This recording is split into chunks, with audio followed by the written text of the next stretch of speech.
ప్రస్తుతం పాకిస్తాన్తో పాటు ఇండియాలో హాట్ టాపిక్ ఏదైనా ఉందంటే అది పాకిస్తాన్ మాజీ ప్రధానమంత్రి ఇమ్రాన్ ఖాన్ గురించే.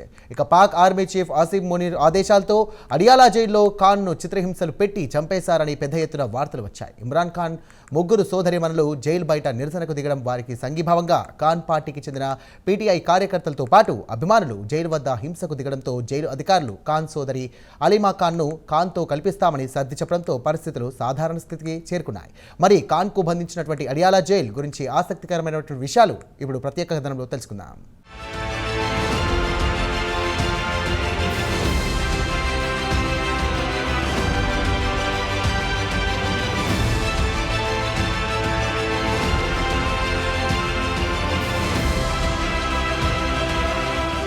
ప్రస్తుతం పాకిస్తాన్ మాజీ ప్రధాని ఇమ్రాన్ ఖాన్ ఎపిసోడ్ అటు పాకిస్తాన్తో పాటు ఇటు ఇండియాలో హాట్ టాపిక్గా మారిపోయింది. ఖాన్పై పాక్ ఆర్మీ చీఫ్ ఆసిమ్ మునీర్ వ్యక్తిగత కక్ష తీర్చుకోవడానికే లేనిపోని ఆరోపణలు గుప్పించి అరెస్టు చేయించి అడియాలా జైల్లో ఉంచారని పాకిస్తాన్ ప్రజలు బలంగా నమ్ముతున్నారు. ఇక ఖాన్ను అవినీతి ఆరోపణలతో పాటు ముష్రా బీబీతో పెళ్లి చట్ట ప్రకారం నేరమని చెప్పి అరెస్ట్ చేయించారు మునీర్. ఖాన్పై వందలాది కేసులు నమోదు చేశారని ఆమె సోదరి Aleema Khan Indian television channels కు ఇచ్చిన ఇంటర్వ్యూలో చెప్పారు. ఒక ఖాన్ భార్య బుష్రా విషయానికొస్తే ఆమెకు పెళ్లయ్యే 5 పిల్లలున్నారు.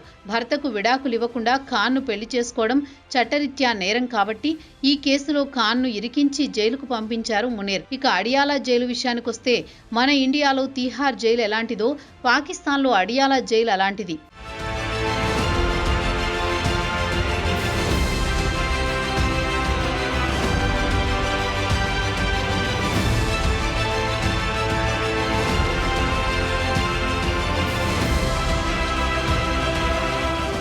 ఇమ్రాన్ ఖాన్ విషయానికొస్తే ఆయన అత్యంత కట్టుదిట్టమైన భద్రత కలిగిన అడియాలా జైల్లో ఆగస్టు 2023 నుంచి మగ్గుతూనే ఉన్నారు. అడియాలా జైలు విషయానికొస్తే ఇక్కడ కరడుగట్టిన టెర్రరిస్టులు, రేపిస్టులు, మర్డరర్స్తో పాటు ప్రముఖ రాజకీయ నాయకులు కూడా ఇదే జైలులో శిక్షలు అనుభవిస్తున్నారు. అయితే ప్రభుత్వ అధికారులు మాత్రం జైల్లో ఇమ్రాన్ ఖాన్ను చిత్రహింసలు పెట్టి చంపేశారన్న వార్తలను వారు ఒట్టి పుకార్లని కొట్టి పారేస్తున్నారు. గత 3 రోజుల నుంచి పాకిస్తాన్తో పాటు ఇండియాలో ఖాన్ మృతిపై పెద్ద దుమారమే రేగింది. మరోసారి పాకిస్తాన్లో రావల్పిండి సెంట్రల్ జైలు అడియాలా పేరు ఇటు ఇండియాతో పాటు ప్రొఫైల్ ఖైదీలకు ఇది కేరాఫ్గా మారిపోయింది.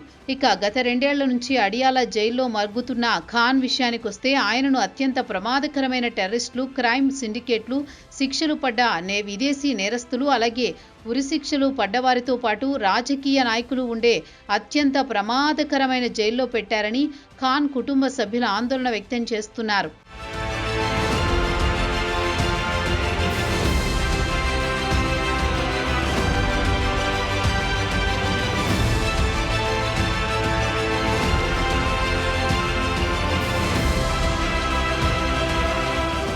అడియాలా జైలుకు ఘనమైన చరిత్ర కూడా ఉంది. గతంలో పాక్ మాజీ ప్రధాని జుల్ఫికర్ అలీ భుట్టోను ఇదే జైల్లో ఏప్రిల్ 1979లో ఉరిశిక్ష అమలు చేశారు. అప్పటి ఆర్మీ చీఫ్ జనరల్ జియా ఉల్ హక్ ప్రస్తుతం మునీర్ మాదిరిగానే భుట్టోపై అప్పుడు హత్య కేసులో ఇరికించి భుట్టోను ఉరికంబం ఎక్కించాడు. ఇదిలా ఉండగా భుట్టో మృతి తర్వాత జనరల్ జియా ఉల్ హక్ జైలును ఆధునీకరించారు. జైల్లోనే స్పోర్ట్స్ గ్రౌండ్స్తో పాటు పునరావాసం, ఎడ్యుకేషనల్ ప్రోగ్రాంలు ప్రారంభించారు. ఇక పాకిస్తాన్లో పంజాబ్ జైళ్ల శాఖ అంచనా ప్రకారం ఈ జైలులో వాస్తవానికి సుమారు 900 మంది వరకు ఖైదీలు ఉండవచ్చు. అయితే ఇండియాలోని తీహార్ జైలుతో పోల్చుతూ ఉంటారు. ఇండియాలోని తీహార్ జైల్లో కరడుగట్టిన నేరస్తులతో పాటు టెర్రరిస్టులు, స్మగ్లర్లు, హత్యలు చేసిన వారు, రేపిస్టులు, అలాగే ఆర్థిక నేరాలు చేసిన వారు, రాజకీయ నాయకులను కూడా ఇదే జైల్లో ఉంచుతారు. దీనికి ఉదాహరణ చెప్పుకోవాలంటే ఆమ్ ఆద్మీ చీఫ్ అరవింద్ కేజ్రీవాల్ ను ప్రముఖంగా చెప్పుకోవచ్చు. అలాగే మాజీ సీఎం కేసీఆర్ కుమార్తె కవిత కూడా లిక్కర్ కుంభకోణంలో కొన్ని నెలల పాటు హై సెక్యూరిటీ తీహార్ జైల్లో ఉండి వచ్చిన వారే. అలాగే గత కొన్ని సంవత్సరాల నుంచి జైల్లో పలు భద్రతా లోపాలు కూడా చాలానే జరిగాయి.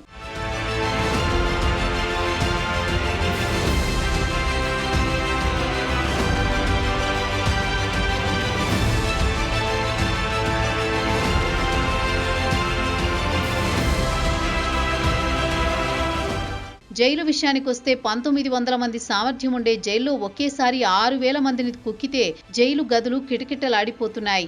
సెల్లో సామర్థ్యం కంటే ఎక్కువ మంది ఖైదీలను ఉంచడం వల్ల వెలుతురుపాటు గాలి సరిగా రాక ఖైదీలు తరచూ అనారోగ్యం బారిన పడుతూ ఉంటారు. దీంతో పాటు పోషకాహార లోపం సరి. జైలు నిబంధనల ప్రకారం ఖైదీలకు ఆహారంలో మాంసం, అన్నంతో పాటు ఓ స్వీట్ కూడా ఇవ్వాలని జైలు నిబంధనలు చెబుతుంటే వాస్తవానికి ఖైదీలకు నాసిరకం ఆహారం పెడుతున్నారు. ఇటీవలే పాకిస్తాన్ కు చెందిన డాన్ పత్రికతో ఖైదీ మాట్లాడుతూ మాంసాన్ని నాసిరకం వంట నూనెతో వండడం వల్ల డీజిల్ వాసన వస్తుందని వాపోయాడు. అలాగే మంచినీటి విషయానికొస్తే బోర్వెల్ తోడి తీసిన నీరు ఇస్తున్నారు. దీంతో ఖైదీలు తరచూ జబ్బుల బారిన పడుతున్నారని ఆ ఖైదీ చెప్పాడు.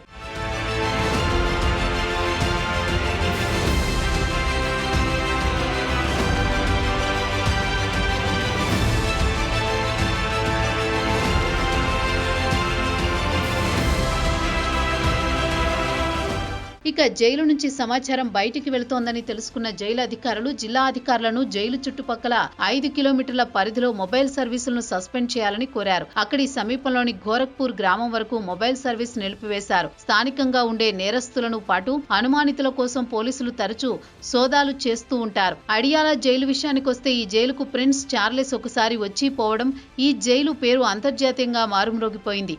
ఈ జైల్లో ఉరిశిక్ష పడ్డ బ్రిటిష్ పౌరుడు మీర్జా తాహిర్ ను అప్పుడు ప్రిన్స్ చార్లెస్ వచ్చి చూసిపోయారు. తర్వాత అప్పటి పాకిస్తాన్ ప్రెసిడెంట్ పర్వేజ్ ముషారఫ్ ఆయన ఉరిశిక్ష కాస్త జీవిత ఖైదుగా మార్చారు. ఆ తర్వాత కొన్ని రోజులు మీర్జాను బ్రిటన్ కు పంపించేశారు ముషారఫ్.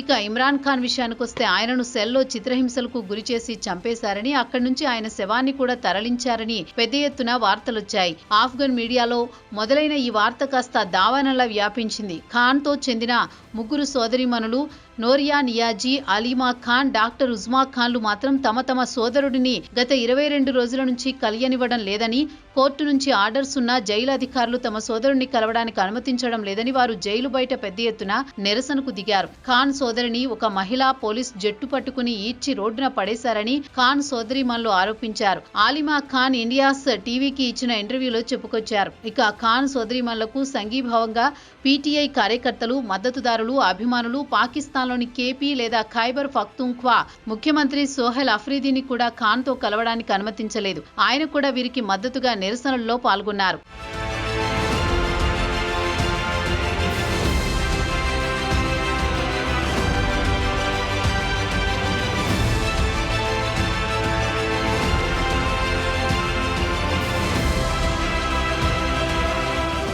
మూడు రోజుల క్రితం ఆఫ్ఘన్ టైమ్స్ జైల్లో ఖాన్ను చంపేసి అతని శవాన్ని జైలు నుంచి మాయం చేశారనే వార్త ప్రచురించింది. అప్పటి నుంచి ఆన్లైన్లో ఖాన్ గురించి పెద్ద ఎత్తున చర్చలు జరుగుతున్నాయి. ఇక జైలు అధికారులు మాత్రం అవన్నీ ఒట్టి పుకార్లని కొట్టి పారేస్తున్నారు.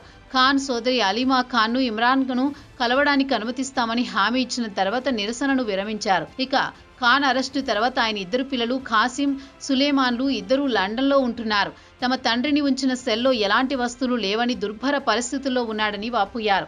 ఏడాది నుంచి వ్యక్తిగత డాక్టర్లను కూడా కలవనివ్వలేదని ఇండిపెండెంట్ కు ఇచ్చిన ఇంటర్వ్యూలో చెప్పారు. గత నెలలో పీటీఐ నాయకులు జైల్లో ఖాన్ను ఇతర ఖైదీలతో విడదీసి ఏకాంతంగా ఉంచారని, సెల్ తలుపులు మూసివేయడంతో ఇతరులను కలవకుండా చేశారని వాపోయారు. ఆయన ఉంటున్న సెల్ కు విద్యుత్ నిలిపివేయడంతో పాటు ఆయనకు వార్తాపత్రికలతో పాటు గత 2 నెలల నుంచి టెలివిజన్ అందుబాటులో లేకుండా చేశారని, పిల్లలతో కూడా మాట్లాడనీయడం లేదని పార్టీ నాయకులు చెబుతున్నారు. జైలు అధికారులు వ్యవహరిస్తున్న తీరు చట్ట వ్యతిరేకమని ఖాన్ పార్టీ నాయకులు మండిపడుతున్నారు. అయినా వెనుక నుండి అసీం మునీర్ డైరెక్షన్ లో జైలు అధికారులు పనిచేస్తుంటే ఖాన్ న్యాయం జరుగుతుందనుకుంటే అది అత్యాశ అవుతుందంటున్నారు పొలిటికల్ పండిట్స్.